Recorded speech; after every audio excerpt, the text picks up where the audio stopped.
Olá, você na programação do Canal Rural, muito bom dia, seja bem-vindo a mais um encontro semanal ao Bom Dia Senar Mato Grosso. Eu falo aqui de Cuiabá, por essa tecnologia, né? Agora, nossa comunicação via internet nesses tempos de pandemia, de isolamento social, mas mesmo assim, claro, o Bom Dia Senar Mato Grosso traz sempre programas inéditos para você, com assuntos importantes e informações que podem te ajudar a fazer diferença aí no dia a dia da sua propriedade. A exemplo desse tema de hoje, aliás, um tema extremamente atual, a gente está em plena colheita da segunda safra de milho aqui em Mato Grosso, pouco mais de 60% das lavouras já foram colhidas, segundo o acompanhamento feito pelo IMEA, que é o Instituto Mato Grossense de Economia Agropecuária, e claro que quando a gente fala em colheita dos grãos, a gente já pensa lá na frente, na entrega dessa produção, nos armazéns aí que recebem essa produção, recebem essa safra, e aí entra no nosso tema de hoje, que é justamente a classificação dos grãos, um assunto que normalmente costuma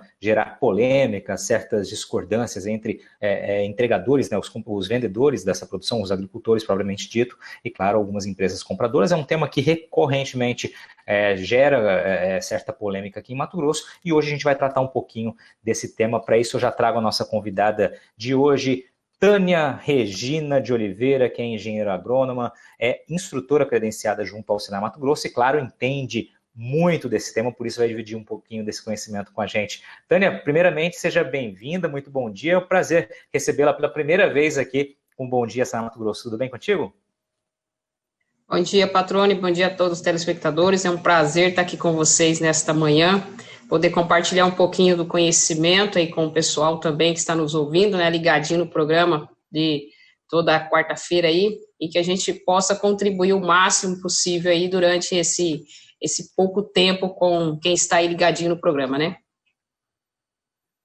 Maravilha, vamos lá, vamos já rodar a primeira tela, só para a gente nominar aqui o programa, que é o nosso tema de hoje, seria Sistema de Classificação de Grãos e a sua evolução, né? Isso que você vai contar um pouquinho para a gente, já pode começar iniciando exatamente sua apresentação por aí. Vamos lá, primeiro explicar o que é classificação de grãos, para quem eventualmente não seja da área agrícola, né, e tenha dúvidas com relação a esse tema. Vamos lá, começando trazendo isso então, Tânia. Ok, Patrone, é exatamente isso, né? A gente vem falar de um tema bastante polêmico, como você já colocou, né? É um tema, assim, que hoje, com milho, nós estamos passando algumas preocupações já, principalmente aí com a questão de umidade, é algo bastante preocupante para o produtor que produz, que tem seus custos, né? E a gente vai falar um pouquinho, então, sobre essa questão do sistema de classificação e sua evolução, né? E o que é classificação, né? Classificação, ela nada mais é do que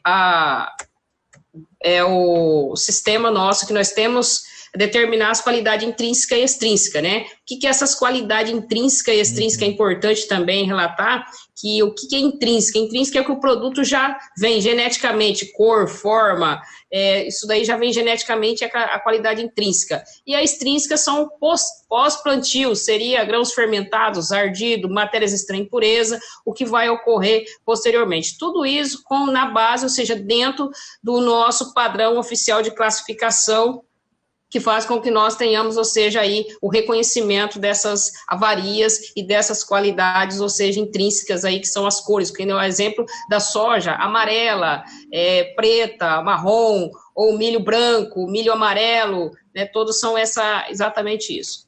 Já aproveitando aí, né, patrônio, nós vamos falar um pouquinho também o que é, aí para o pessoal que está ligadinho, né, norma e especificação. É bem importante entender isso, porque hoje nós estamos falando de classificação, onde nós temos a classificação comercial e a classificação seguida dos padrões oficiais. Como que isso acontece, Tânia? Bom, o que nós entendemos é que nós temos um padrão a ser seguido, que é o padrão oficial de classificação pelo MAPA, que é o Ministério da Agricultura, Pecuária e Abastecimento. Porém, há alguns produtores, como alguns compradores, trades, que eles acabam tendo essa especificação, que atende o quê? O interesse particular deles, é o padrão voluntário, como nós colocamos, que eles precisam de um produto, porém o produto está fora do padrão de comercialização, e eles compram para poder tentar, ou seja, produzir um subproduto que eles consigam produzir aqui dentro mesmo no próprio estado, certo? Para poder ficar um pouquinho mais claro, né, a gente traz aí, Patrone, exemplificando, né, com a questão do milho. Lógico que nós estamos falando muito hoje dentro da safra do milho, que o Mato Grosso é um dos maiores produtores de milho aí, e nós produzimos isso daí para o Brasil, para o mundo aí, grandes compradores aí, produto, ou seja, de altíssima qualidade que nós temos aqui, e a preocupação é depois, ou seja, pós-colheita, essa questão de classificação e armazenamento, né? Então, aí no produto milho, na Instrução Normativa 60, já falando, ou seja, daquela norma lá, o padrão oficial de classificação, ele diz que ou seja, padrão exportação do milho, nós temos aí esse tipo 1. Então, nosso padrão oficial de classificação para a exportação do milho, ele seria o tipo 1, com 1% de ardido, né, que seria o total nosso de produtos de grãos ardidos ali, total de avariado, 6%, só que daí, patrão, só fazendo uma pequena correção aqui, quando nós falamos de exportação, esse 6% ele não existe, ele fica em 5%, patrão, tá? Então, o pessoal que está ouvindo aí, é 6%, por que estão cobrando... Isso, porque isso aí é uma negociação já feita há alguns anos e ele tem que entregar com 5% de total de avariados. O que é esse total de avariados? São a soma de todos os defeitos, fermentado, ardido, mofado, então esse é o total de avariado, né? Aí nós temos 3% de quebrado, que é o máximo que permitido, 1% de matérias extra impureza e carunchado até 2% de carunchado não carunchado, né? Então, essa é a especificação do mapa, são normas do mapa, e é o que hoje nós precisamos para exportação. Então, todo produto nosso que sai do porto, que segue para outro país, ele tem que estar dentro desses padrões oficiais aqui, ok? Seguindo aqui também, a gente não pode deixar de falar do nosso carro forte aqui, que é a soja, né? Então, dentro desse sistema de classificação, nós estamos falando de 2 grãos que nós produzimos com muita excelência aqui, e Mato Grosso decola muito altamente mesmo com a produção, e a soja aí nós temos o padrão básico, né? Que ou seja, o tipo de produção, o tipo que nós temos de classificação para grãos de exportação. Então, 4% seria o máximo aí de total de ardidos e queimados, máximo de queimada até 1%, grãos mofado até 6% e total de avariado até 8%. Esse total de avariado, volto a lembrar, que é a soma de todos os defeitos que nós temos aí dentro, ou seja, desse grão de soja aí, se é ardido, mofado, fermentado, germinado, danificado, imaturo, xoxo, soma-se tudo e ele tem que dar no máximo 8% para que ele possa ser liberado para exportação. Esverdeado 8%, partidos e quebrados e amassado 30% e matérias extra impureza até 1% aí, que é o partido. Então, isso é o que o mapa nos fornece, patrão. É bom que o produtor, que os classificadores que estão no campo comercial, alguns até mesmo, seja, que estão tentando entrar nessa área, o ideal é que busque uma qualificação para entender, patrone, desse segmento, entender o que é norma, o que a norma diz, qual é, ou seja, o padrão que tem que estar para exportação e a importância de tudo isso daí para o nosso armazenamento hoje. Sempre lembrando que quando você entrega uma carga que não cumpre essas tabelas, né, claro, aí sim ocorrem os descontos, ou em casos extremos a recusa dessa carga, né, mas normalmente os descontos que acaba gerando aquela discordância que a gente comentou inicialmente. Podemos seguir então, Tânia, com os objetivos da classificação. Okay. Vamos lá. Ok, patrão, então os objetivos da classificação aí, né, patrão, nós temos o objetivo aí permitir a seleção de produtos para os diferentes fins aí, né, o uso proposto aí que nós colocamos, se é para produção de óleo, produção de produção de shoyu. Então, essa classificação, ela permite, se é para o fubá, se é para farinha, né? A classificação ele tem o objetivo de trazer isso, como nós acabamos de apresentar na tabela anteriormente, né? Que é dentro desses padrões tipo 1 ou padrão básico para nós produzirmos esse subproduto. E evitar a comercialização de produtos inadequados, produto que está fora, que causa um risco humano, para a saúde humana. Então, isso daí não pode seguir viagem, não pode estar transitando, não pode estar sendo comercializado, é um crime estar sendo comercializado. E uma vez encontrado produtos inadequados, isso aí gera até um transtorno para a unidade armazenadora, para o produtor, que pode gerar até prisão do produto, pode trazer, ou seja, lacrar a unidade armazenadora. Então, a gente tem que ter esse cuidado. Então, o objetivo é não deixar com que esse produto que não esteja dentro do padrão não continue, ou seja, comercializando aí ele no nosso estado, país, enfim, dentro do comércio aí, correto?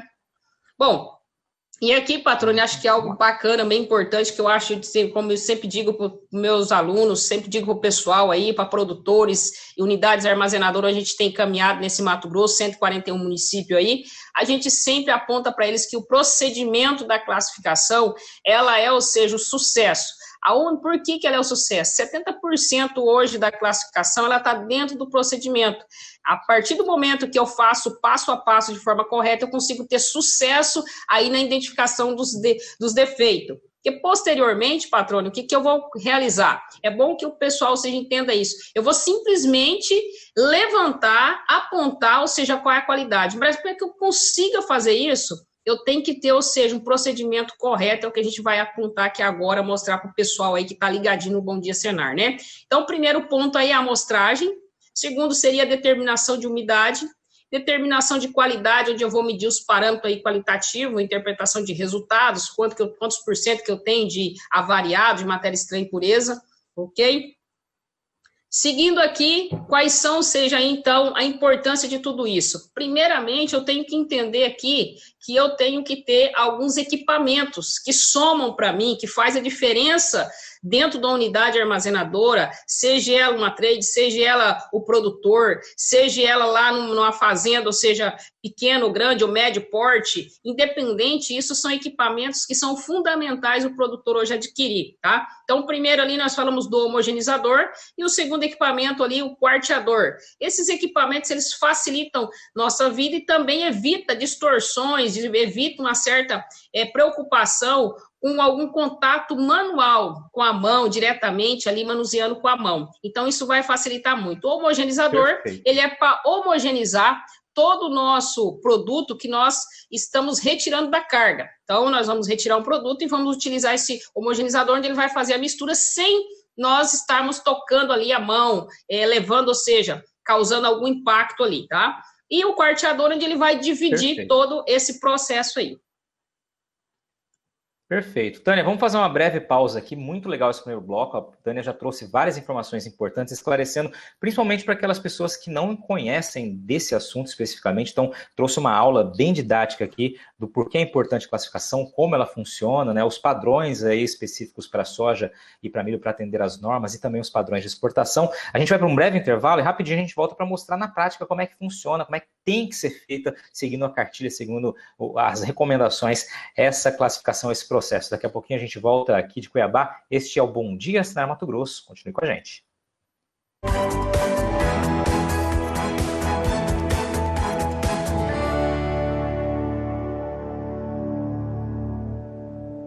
Estamos de volta, este é o Bom Dia Senar Mato Grosso, nesta manhã de quarta-feira, falando sobre classificação de grãos, os avanços no processo de classificação. No primeiro bloco a gente já trouxe aqui algumas informações sobre esse tema, um tema muito importante e muito factual, visto que a colheita da segunda safra de milho avança aqui em Mato Grosso a passos largos, né? Mais de 60% das lavouras já foram colhidas, segundo acompanhamento semanal feito pelo IMEA, e claro que esse assunto, a classificação, é um assunto muito presente nesse momento, de colheita avançando e, claro, entrega da produção também chegando aos armazéns. Quem está comigo nesta manhã de quarta-feira é a Tânia Regina, que é engenheira agrônoma e também instrutora credenciada junto ao Senar Mato Grosso. Tânia, você já trouxe de uma maneira muito didática no primeiro bloco, né, os motivos da classificação, os objetivos, como que funcionam aí as normas que regem esse tema e, claro, os padrões, né, exigidos de qualidade intrínseca e extrínseca do milho e também da soja, como você disse, não poderia deixar de falar. Soja também.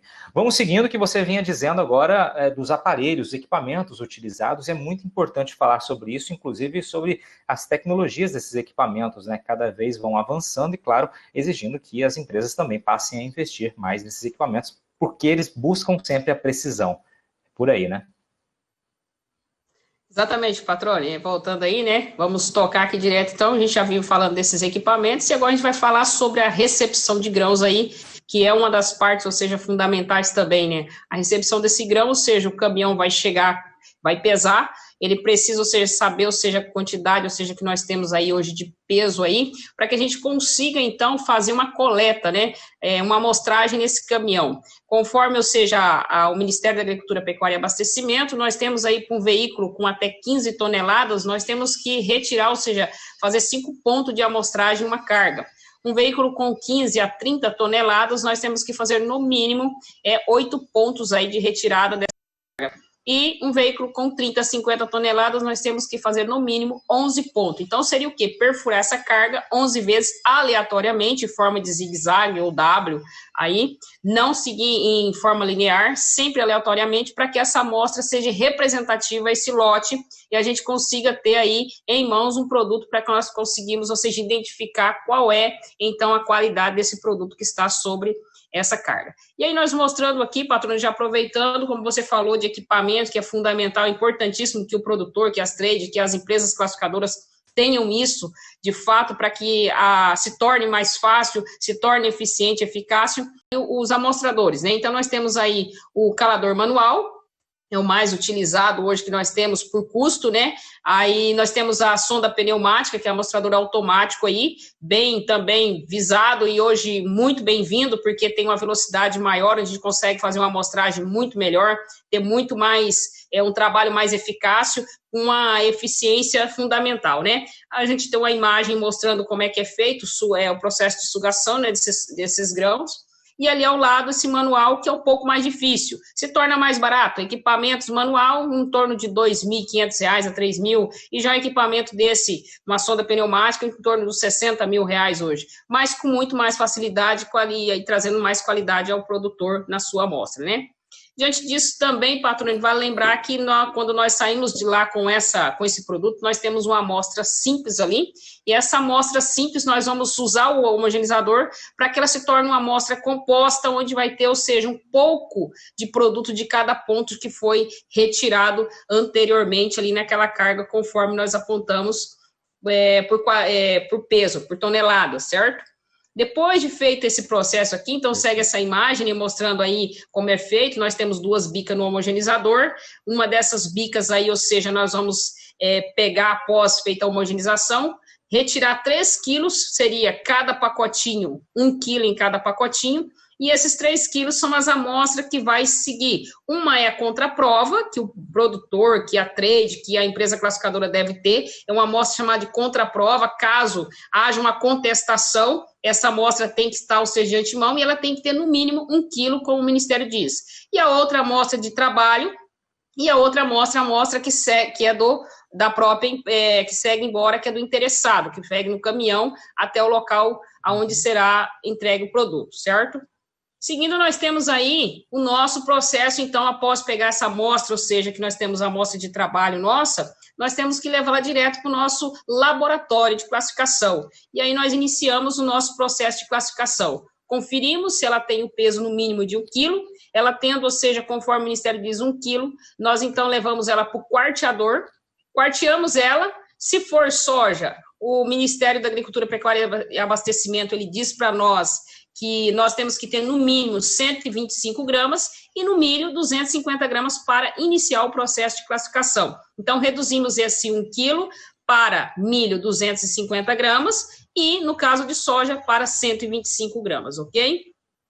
Dando sequência, depois de quarteado, nós vamos pesar essa amostra que nós temos ali, ou seja, após quarteamento, conferir o peso dela, anotar para que a gente depois faça aquele cálculozinho simples, que é a regra de 3 bem simples aí, e levamos para a peneira para poder peneirar. Então, anotamos o peso, levamos para a peneira, limpamos o produto e aí calculamos quanto nós temos, ou seja, de matérias estranhas e impureza diante, ou seja, desse cálculo bem simples. Também o cálculo é o mesmo cálculo feito para quê? Para nós calcularmos aí os nossos avariados. Pegamos o peso do defeito que nós temos, multiplicamos por 100 e dividimos aí pelo peso, ou seja, da amostra suja, se for o caso de matérias estranhas e impureza, e se for de avariado, dividimos pelo peso da amostra limpa, isenta de matérias estranhas e impureza aí para acharmos a porcentagem. Ok, patrone? E aí, bem Tânia, importante, né? Queria só te fazer uma pergunta. Queria só fazer uma pergunta, só porque você passou ali com relação à peneira. Quais são as especificações para a peneira? Existe o tamanho correto para cada um dos grãos? Exatamente, Patrone. No caso aí, para milho, nós temos a peneira de crivo circular de 5 milímetros de diâmetro e a 3 milímetros de diâmetro, que é o que o mapa estabelece, norma, né? E é o que a gente deve seguir. E para a soja, nós temos a peneira de crivo circular de 3 milímetros de diâmetro, bem, né? Isso aí tem que ser, ou seja, bem trabalhado mesmo para que a gente consiga ter sucesso. Usar as peneiras corretas, não usar peneiras erradas, Patrone. Isso é muito importante, tá? Perfeito. Falar Perfeito. de outro tema muito importante aí, né, que é a determinação de umidade, que é o gargalo nosso aqui no Mato Grosso, nosso grande gargalo mesmo, que é onde nós estamos passando com algumas dificuldades todo ano, a mesma situação, e alguém pergunta assim, e aí, o que eu posso fazer? A quem eu devo recorrer? O Ministério da Agricultura, Pecuária e Abastecimento, ele tem uma portaria, a portaria 70, de 2017. Então, essa portaria, ela diz que, a partir desta data, correndo 60 dias, nós teríamos para se adequar para ter aparelhos determinador de umidade com o selo do Inmetro, que seria esse segundo modelo que nós estamos apresentando. Porém, o que acontece? Ele deu um período para que essas empresas, produtores, trades, enfim, e classificadoras tivessem, ou seja, se adequassem. Um aparelho não é barato, então foi dado um período para que se adequar. E dentro disso há, ou seja, um processo em que o Inmetro deve fazer o quê? A fiscalização desses aparelhos. Então, a partir daí, o Inmetro é responsável por fazer a fiscalização diante da portaria do Ministério da Agricultura, Pecuária e Abastecimento, a portaria número 70 de 2017, ok, Patrone? Feito esse processo aí, Patrone, de determinação de umidade, então nós determinamos e geramos aquele processo de desconto que não é nada agradável ao produtor, hoje é um grande impasse aí.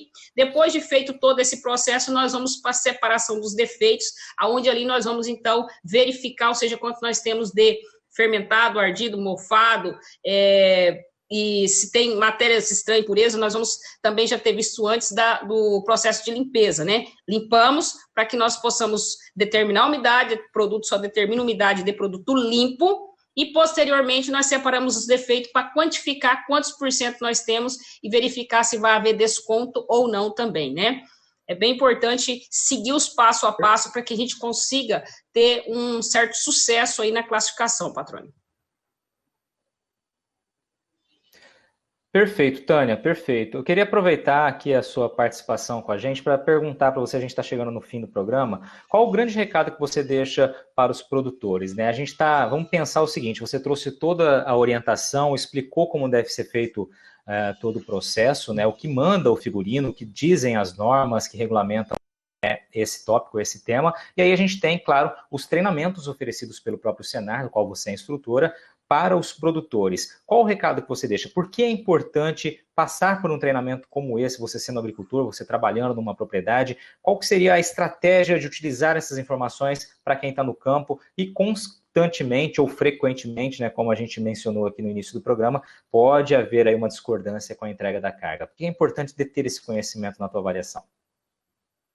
Ok, Patrone, bacana mesmo. O recadinho que eu deixo é que não só o produtor, como colaborador, como aí as pessoas que têm o interesse em estar sendo hoje um classificador, tendo, ou seja, começando uma vida nova, é uma profissão que não falta trabalho, sempre tem emprego aqui, o Mato Grosso sempre está abrindo portas de emprego, ou seja, para classificadores, mas é importante que o produtor em si, ele abrace essa causa e venha em busca, ou seja, desses treinamentos. Hoje nós temos produtores que vêm buscando se qualificar junto com a sua equipe, ou seja, conhecimento mesmo. Como você disse, o Senar oferece esses treinamentos, e é um treinamento que ele ajuda, contribui para que não haja tanta discórdia, e o produtor tenha em mão o conhecimento para que ele possa, então, até articular, até conversar, ou seja, com o próprio classificador, para evitar certas discussões. Então, o correto é que tanto o gerente, como o gerente do armazém, o gerente geral, o proprietário, ali o classificador, o ajudante, o quanto mais pessoas tiverem conhecimento dentro da área de classificação, melhor vai ser, porque nós vamos ter menos situações problemáticas dentro dessas áreas. E aí nós vamos conseguir, ou seja, sanando esses problemas que vêm surgindo no Mato Grosso. Todo ano a mesma situação, toda safra a mesma situação, Isso ocorre por quê? Por falta de conhecimento. Então, nós somamos, ou seja, dizemos assim, conhecimento ele é importante, porém ele tem que chegar em nossas casas e chegar, ou seja, com grande eficiência e muita eficácia. Então, eu convido a todos que participem dos treinamentos do Senar, não só o de classificação, mas armazenamento, que estão conjugados aí, secagem, para que possam se qualificar e ter, ou seja, em mãos um produto com máxima qualidade possível aí, ok?